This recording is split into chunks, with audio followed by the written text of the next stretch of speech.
जळगाव जिल्हा पोलीस दलाच्या वतीने आजपासून या ठिकाणी पोलीस भरती प्रक्रियेला सुरुवात झालेली आहे। 137 जागांसाठी आज याच पोलीस मैदानावर जवळपास पोलीस भरतीला पहाटे 4:30 वाजेपासून सुरुवात झाल्याचं पाहायला मिळत आहे।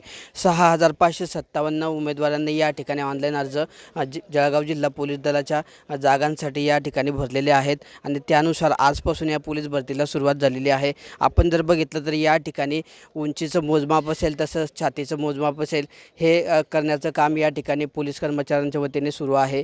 पहाटे 4 वाजताच या ठिकाणी जे उमेदवार या ठिकाणी वेगवेगळ्या जिल्ह्यांचे दाखल झालेले आहेत त्या उमेदवारांना या ठिकाणी घेण्यात आलेलं होतं। 6557 उमेदवारांपैकी आज जवळपास 500 उमेदवारांची या ठिकाणी वेगवेगळ्या चाचण्या या ठिकाणी पार पडणार आहे आणि आपण जर बघितलं तर या ठिकाणी सर्व उमेदवार हे सकाळपासूनच वेगवेगळ्या जिल्ह्यांमधून दाखल झालेले आहे। शारीरिक चाचणी असेल किंवा कागदपत्र तपासणी करून छातीची मोजमाप असेल अशा वेगवेगळ्या गोष्टी या ठिकाणी केल्या जात आहे। तसेच धावण्याची चाचणीसुद्धा आज या ठिकाणी पार पडणार आहे।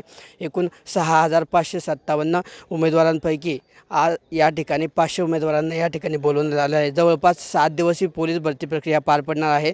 पुरुष आणि महिला उमेदवार अशा दोघांचीही या ठिकाणी सर्व चाचण्या पार पडणार आहे। किशोर पाटील, TV9 मराठी, जळगाव।